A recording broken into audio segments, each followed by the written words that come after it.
네, 여러분 안녕하세요. 자동 제어 2.9절이 되겠습니다. 늘 이해하는 것처럼 1장에서는 우리가 자동 제어의 전반에를 살펴봤고, 어, 2장의 앞에서는 우리가 지금 주파수 영역에서의 모델링을 하고 있는데요. 2장의 앞에서는 이 주파수 영역으로 변환시키기 위해서 라플라스를 다시 리뷰를 했고요. 그 다음에 주파수 영역의 모델의 형태가 어떤 형태인지에 해당되는 정의를 살펴봤어요. 뭐였냐면 전달함수였었죠. 이 트랜스 펑션은 모든 초기 조건이 0이라는 가정 하에서 구하는 거였었습니다. 그래서 그 정의를 따라서 여러 가지 어플리케이션에 대해서 우리가 살펴봤는데요.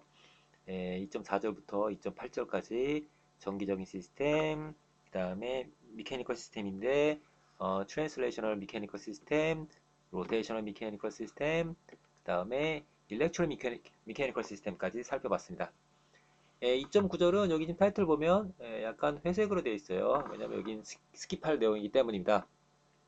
여러분들이 회로 이론 시간에 혹은 전기회로 시간에 어떤 걸 배웠냐면 듀얼리티라고 하는 걸 배운 적이 있어요. 예, 뭐 저항으로 이루어진 뭐 이런 회로가 있다고 한다면 여기 점 찍고 밖에까지 소자들 뭐 이런 식으로 해가지고 저항으로 이루어진 것들을 다시 또 뭐 컨덕턴스로 바꾼다라든지 뭐 절합은 전류로 바꾼다라든지 뭐 여러 가지를 여러분들이 배운 적이 있습니다. 그에 상응하는 겁니다. 그래서 여기 잠깐 써 있지만 이런 미케니컬 컴포넌트로 이루어진 것들을 일렉트리컬 컴포넌트로 바꾸는 거 서로 이제 맞바꾸는 겁니다. 이렇게도 되고 이렇게도 되고 그런 것들을 예시를 살펴보는 건데요. 뭐 제 경험으로는 그닥 용처가 활용도가 그렇게 높은 것 같지 않아서 생략을 하고자 합니다. 여러분 스스로 한번 그 스터디를 해보면 다 알 수 있는 내용들이라 생각이 됩니다. 그래서 다음에 이어지는 것이 non-linearity입니다. 여기 있는 것처럼 제목에 있는 것처럼 리니어 선형이 아닌 그런 것들이죠. 이 리니어 시스템이라고 하는 것은 여기 써 있는 것처럼 슈퍼포지션이 성립하는 그런 성질을 갖고 있습니다. 여기서 슈퍼포지션이라 하면 여기 있는 것처럼 애더티비티하고 호모지니티하고 두 개가 동시에 만족이 되는 걸 얘기하는 겁니다. 그래서 이거를 하나로 합치면 이런 식으로 쓸 수가 있죠. 이런 게 성립하는 그런 시스템입니다. 그래서 리니어 시스템은 여기 그림에 있는 것처럼 원점을 지나는 직선이라고 이해를 하면 좀 쉬울 것 같아요. 원점을 지나야 됩니다. 예를 들어서 가로축과 세로축이 이렇게 있는데 뭐 이런 게 있다. 아이고 조금 더 확실해야 되는데 가로축과 세로축이 있는데 이렇게 있다. 원점을 지나지 않죠. 이런 거는 선언 시스템이 리니어가 아닙니다. 아니에요. 꼭 이런 식으로 구부러진 것만 넌리니어인 것은 아닙니다. 이런 시스템에다가 요거를 여러분들이 적용을 해보면 리니어가 아닌 것을 금방 알 수가 있어요. 예를 들어서 f of x는 뭐 여러분들이 익숙한 시스템이 y라고 생각한다면 이거를 뭐 ax 플러스 b다. 근데 a하고 b가 넌지로다. 이런 시스템은 리니어가 아니다. 그죠? 요거 대입해보면 알 수 있다. 이게 같게 나오지 않는다라는 거죠. 그래서 우리가 주로 만나게 되는 넌리니어티가 어떤 것들이 있는지를 살펴보면 가장 흔한 게 이겁니다. 앰플리파이어 세츄레이션. 왜냐하면 모든 소자는 한계라는 게 있죠. 한계가 있습니다. 신호가 나올 수 있는 혹은 신호를 줄 수 있는 그 값에 한계가 있기 때문에 무한대라고 하는 물리량을 신호가 나오거나 혹은 그런 물리량을 주거나 그럴 수는 없지 않겠습니까? 그래서 항상 한계가 있게 됩니다. 한계가. 그래서 세츄레이션 된다는 거죠. 포화가 됩니다. 그럼 어디에나 어느 시스템에나 항상 존재하는 거죠. 그 다음에 데존이라는 게 있습니다. 에, 원점을 지나는 직선이라고 할 때 예를 들어서 y는 x라고 합시다. 그러면 x가 0.00001이면 y도 0.00001이냐 하는 거죠. 보통 입력이 너무 작으면 이렇게 너무 작으면 출력이 보통은 아예 안 나오죠. 안 나오고 어느 정도 이상 커져야 그래야 출력이 나오기 시작합니다. 그거를 죽어있는 영역이라고 해서 데존이라고 하죠. 입력이 어느 정도 이상 돼야 그제서야 출력 값이 나오게 되는 거죠. 이런 것도 굉장히 일반적인 시스템이라고 볼 수가 있습니다. 그 다음에 백래시입니다. 백래시. 예, 기어에서 나타나게 되는 건데요. 아, 둥그런 기어는 그리기 좀 힘들어서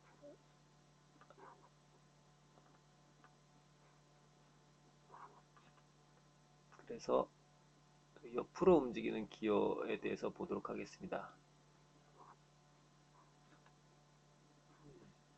아이고, 좀 그림이 좀 이상한데요. 이렇게입니다. 그렇죠? 이렇게 두 개 위아래 시스템이 되면 이거를 아이고, 아이고, 위에 거를 오른쪽으로 만약에 내가 움직이고 싶다. 움직여서 아래 것도 똑같이 움직이게 하고 싶은 거죠. 그러려면 이 면이 이 면과 만날 때까지는 이 아래 거는 움직이지를 않겠죠. 그죠? 움직이지 않습니다. 그죠? 뭐 이런 거죠. 얘는 이만큼 움직였는데 그동안 얘는 하나도 안 움직였어요. 똑같은 값입니다. 그죠? 그러다가 이게 만나게 되면 만나면 같이 움직이죠. 같이. 그러다 거꾸로 움직이려 했어요. 거꾸로 움직이는 이번에는 이쪽 면에 닿을 때까지 여기 간극이 있죠. 이게 닿을 때까지는 역시 얘가 움직여도 얘는 움직이지 않고 가만히 있을 겁니다. 그러다가 만나게 되면 그때 같이 움직이게 되는 거죠. 이거를 이제 백래시라고 그러죠. 이거는 물성적인 것들에도 이제 히스테리시스라고 해서 이런 성질을 갖고 있는 것들도 있죠. 자성을 띈 거라든지 여러 가지가 있을 수 있죠. 사실은 실제 이제 물리계에서는 이제 많이 나타나는 그런 현상이라고 볼 수가 있습니다. 그 다음에 여기도 이제 회색 처리를 했는데요. 선형화입니다. 리니어라이제이션입니다. 예, 만약에 우리에게 주어진 시스템이 선형이 아니라면 그럼 우리가 지금까지 배운 건 전부 다 선형 시스템에 대해서였는데 기억납니까? 맨 처음에 우리가 LTI 시스템에 대해서다. 선형, 시, 불변, 리니어 타임 인베리언 시스템에 대한 거다 라는 얘기를 했었어요. 근데 만약에 우리에게 주어진 시스템이 여기 검정색 라인처럼 이렇게 휘어있는 넌리니어 시스템이다. 그럼 어떻게 할 거냐? 손 놓고 그냥 가만히 두고만 볼 거냐? 하는 거죠. 그렇지 않고 이런 경우에는 마치 선형 시스템인 것처럼 가정을 할 수 있게끔 근사화를 시킵니다. 근사화를 시키는데요. 자, 여기 잠깐 있는 것처럼 다시 지우겠습니다. 여기 지금 검정색 라인이 있죠. 이 검정색 라인에 대해서 내가 만약에 이 검정색 라인이 원래는 뭐 이렇게 있다고 합시다. 그 중에서 주어진 시스템이 동작하기를 이 근처에서만 동작한다고 생각해 봅시다. 요 근처에서만. 자, 요 근처에서만 동작을 한다면 이 부분에 대해서 실제로는 곡선이지만 이거를 이 점에 접하는 직선이죠. 이 접선인 시스템인 것처럼 가정을 하는 겁니다. 그리고 아까 제가 뭐라고 했습니까? 선원 시스템은 원점을 지나는 직선이라고 했잖아요. 그래서 축을 이동합니다. 가로축을 이렇게 이 점을 지나게 이동시키고 세로축도 이 점을 지나도록 이동을 시킵니다. 이렇게 이동시킨 거죠. 이게 이동시킨 새로운 축입니다. 이 점을 지나도록 하는 직선인 것처럼 원래는 검정색 곡선이지만 이 직선인 것처럼 가정을 하고 풀게 되는 거죠. 이거를 선형화를 한다고 합니다. 선형화. 선형은 아니지만 선형인 것처럼 만드는 거죠. 그렇게 해서 풉니다. 여러분들 지금 아마도 전자회로도 같이 수강하고 있는 학생들이 많을 텐데요. 전자회로에서 다이오드에 AC 저항이 있는데 AC 저항도 마찬가지입니다. 마찬가지 똑같은 개념이에요. 그래서 지금 여기 주어진 것처럼 example에 5 곱하기 코사인 x라고 하는 이 그래프에 나온 이와 같은 구부러진 곡선의 형태로 이루어진 시스템이 있습니다. 근데 우리가 지금 관심을 갖고 있는 것은 x가 2분의 파이 근처입니다. 2분의 파이 이 근처다라는 거죠. 물론 이 근처도 이 검정 곡선은 검정 곡선은 곡선입니다. 직선이 아니다 라는 거죠. 그럼 이 근처에서 어떻게 선형화 시킬 거냐면 이 점을 지나는 접선을 우리가 구하게 됩니다. 접선의 기울기가 보니까 마이너스 5다 라는 거죠. 그래서 마이너스 5인 직선인데 새로운 축을 이렇게 만들어서 여기를 지나는 이런 직선을 갖고 있는 시스템이다 라고 가정을 하고 시스템을 푸는 겁니다. 물론 이 가정이 성립하기 위해서는 주어진 시스템의 이 변이가 이 근처에서만 움직여야 되죠. 이렇게 만약에 움직인다 하면 신호가 이렇게 여기 이 곡선을 따라서 이렇게 움직이니까 이거는 이제 직선이라고 볼 수가 없잖아요.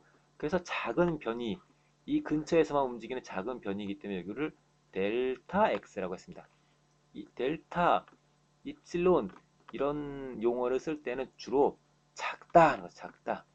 작은 거에 대해서만 작은 신호라고 하는 것을 강조하기 위해서 보통 이와 같은 그리스 문자를 많이 활용을 합니다. 네, 이건 이제 테일러 시리즈 이용한 건데요. 좀 전에 있었던 그런 임의의 곡선이 있다고 할 때 여러분들이 공업사 시간에 테일러 시리즈라는 걸 배웠어요. 어떤 점에 대해서 이제 근사화를 하는 건데 테일러 시리즈 하게 되면 이제 무한급수 형태로 여러분들이 어떤 함수를 대체를 할 수가 있습니다. 그런데 이게 내가 관심 갖고 있는 점에 대한 값과 거기에 대한 1차 함수와 2차 함수, 3차 함수 뭐 이렇게 되는데요. 아까 얘기했던 것처럼 이 x의 변이가 굉장히 작다면 델타 x가 굉장히 작다면 그러면 x-x0 델타 x가 굉장히 작다는 거죠. 굉장히 작다. 이게 굉장히 작은 경우에는 작은 거를 제곱하게 되면 훨씬 더 작아지게 되겠죠. 그래서 예를 들어서 델타 x 0.01이었다. 그럼 이거를 제곱하면 0.0001이 되겠죠. 삼승하면 0.000001이 되겠죠. 그렇죠? 굉장히 작아지죠. 그래서 이제 이거를 고차 항들 이렇게 얘기를 해요. HOT 무슨 그룹 이름 같은데 옛날 그룹 이름 같은데요. Higher Order Terms라고 이야기를 합니다. 이 고차항들 전부 다 날려버립니다. 너무 작아지니까. 그래서 요것만 남게 되는 거죠. 요것만 1차항만 남게 됩니다. 그래서 이 1차항의 기울기 이거 보세요. 미분한 거잖아요. 어떤 점에서 접선의 기울기란 얘기죠. 결국 접선의 기울기 형태로 직선의 형태로 근사화가 가능하다라는 것을 알 수 있습니다. 언제? 변이가 작을 때라는 얘기죠. 네, 케이스 스터디입니다. 네, 앞서 우리가 1장에서 잠깐 얘기했던 것처럼 모든 챕터의 끝에는 케이스 스터디가 이제 2개씩 붙어 있는데요. 2개의 주제가 붙어 있습니다. 그 중에 하나의 주제가 이 안테나 컨트롤입니다. 1장에서는 똑같은 그림이 있었는데요. 이 커다란 안테나, 이게 뭐 집이 이만한 이 정도밖에 안 되는, 무지무지하게 큰 그런 안테나입니다. 그 안테나의 각도를 조절하고 싶다 하는 거죠. 그래서 원하는 각도를 넣고 이게 원하는 각도만큼 돌아갔으면 좋겠다 하는 거죠. 그러면 원하는 각도만큼 돌아가는지 안 돌아가는지를 알 수 있어야 되잖아요. 알 수 있게 해서는 센서가 필요하겠죠. 얼마큼 돌아가는지를 알 수 있어야 되겠습니다. 그거를 우리 책에서는 포텐쇼미터를 썼다고 가정을 하고 있습니다. 여기 포텐쇼미터 있죠. 그래서 내가 원하는 희망하는 각도는 여기서 들어가고 이렇게 들어가고 현재 얼마큼 돌아갔는지에 대한 정보가 여기를 통해서 이렇게 들어가고, 그럼 둘 사이에 오차, 오차, 이게 이제 정기적인 신호가 아니고 오차를 얘기하는 겁니다. 플러스하고 마이너스에서 에러, 오차 신호를 가운데를 통해서 이렇게 해서 이제 모터에다가 주는 거죠. 사실 이제 오차를 활용해서 제어기까지 통해서 이제 들어가게 됩니다. 그러면 모터가 돌아라 돌아라 하게 되면 너무 크니까 기어를 통해서 돌리고 돌리고 해서 원하는 각도만큼 돌리는 그런 시스템이 되겠습니다. 네, 이 모터를 돌려야 되는데요. 예, 여기가 이제 모터죠. 여기서 이만큼 이제 모터가 되겠죠. 그 다음에 모터 축에 기어가 붙어 있고, 그 다음에 여기 안테나가 있고, 이런 시스템이 되겠습니다. 이 모터에다 신호를 줘야 되는데, 보통 이제 앰프가 있습니다. 앰프. 전자회로에서 여러분 또 배우게 되는데요. 전자회로 1에서는 이 프리앰프에 대한 걸 배우고, 전자회로 2에서 이 파워앰프에 대한 걸 배우게 됩니다. 프리앰프는 신호의 크기를 키우는 그런 앰프입니다. 앰프는 앰프인데 신호의 크기만 키우는 거예요. 파워앰프는 말 그대로 그러니까 여기서는 이 전압이 몇 미리볼트였던 것을 몇 볼트라든지 몇십 볼트라든지 이렇게 키우는 겁니다. 여기서는 전압의 크기는 거의 비슷한데 전류의 레벨, 전류까지 키웁니다. 전류를. 여기서 뭐 밀리암페어 단위였다고 한다면 이거를 암페어 단위라든지 뭐 이렇게 키우는 겁니다. 그래야지만 파워가 생기죠. 파워가 있어야 실제로 구동을 시킬 수가 있기 때문이죠. 그래서 여러분 옛날 뭐 지금도 그렇지만 고가의 오디오 시스템을 보게 되면 프리앰프가 있고 그 다음에 파워앰프가 있습니다. 파워앰프는 열이 많이 나기 때문에 이 위에 뭐 이런 식으로 방열판이 있다든지 그런 모양을 갖고 있습니다. 전체적인 모양은 이렇게 생겼고요. 이거를 블록 다이어그램 형태로 나타냈습니다. 그래서 여기 있는 것처럼 모터하고 로드까지 합친 게 모델링이 되어 있고요. 아까 이 장의 앞쪽에서 일렉트로 미케니컬 시스템에서 이런 모양을 여러분들이 본 적이 있습니다. 그 다음에 프리앰프도 사실은 다이나믹스가 있는데요. 이게 현실적으로 파워앰프에 비해서 훨씬 빨리 움직이기 때문에 그렇기 때문에 요거는 그냥 상수인 것처럼 이제 놓는 게 일반적입니다. 훨씬 빠르다, 느리다 하는 것은 여러분들이 4장에서 다시 배우게 됩니다. 그리고 기어가 있고 포텐셔미터가 2개가 있는 그런 시스템이고 각각의 파라미터는 이와 같이 주어져 있다고 합니다. 그래서 각각의 컴포넌트에 대해서 여기 각각의 요소, 블록들, 요소에 대해서 이제 모델링이 이미 되어 있죠. 이미 되어 있는 것들을 숫자만 대입해서 나타내주고 있습니다. 아주 간단하죠. 마찬가지. 주어진 숫자를 대입만 한 것밖에 차이가 없습니다.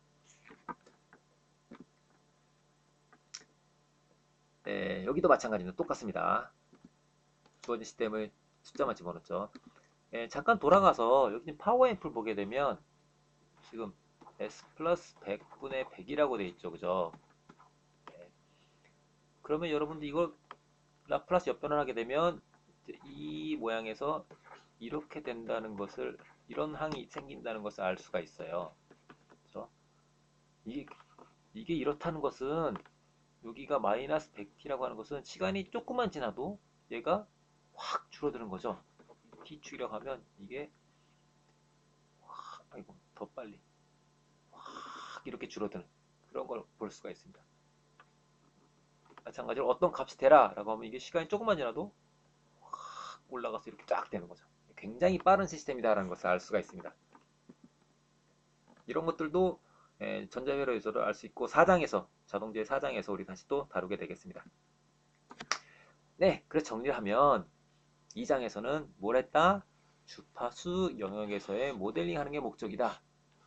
시간 영역은 다음 챕터인 3장에서 할 거다 하는 거고, 그러면 그게 어떻게 정의되냐 하면 그 정의는 이렇다. 정의는 인풋 베리어블을 라플라스 변환한 것 분의 아웃풋 베리어블 라플라스 변환한 거에 B인데 언제? 모든 초기 조건이 다 0일 때입니다. 0이 아니라도 0으로 놓는다 라고 했었죠. 네. 그런 이렇게 정의가 되는 것이고, 이거를 우리가 전기정의 시스템, 그 다음에 직선 운동하는 시스템, 그 다음에 로테이션을 운동하는 시스템, 그 다음에 일렉트로 미케니컬 시스템 등등에 대해서 살펴봤었고, 중간에 기어가 있는 시스템도 살펴봤었습니다. 그래서 2장을 여기서 마치고 이제 3장으로 들어가도록 하겠습니다.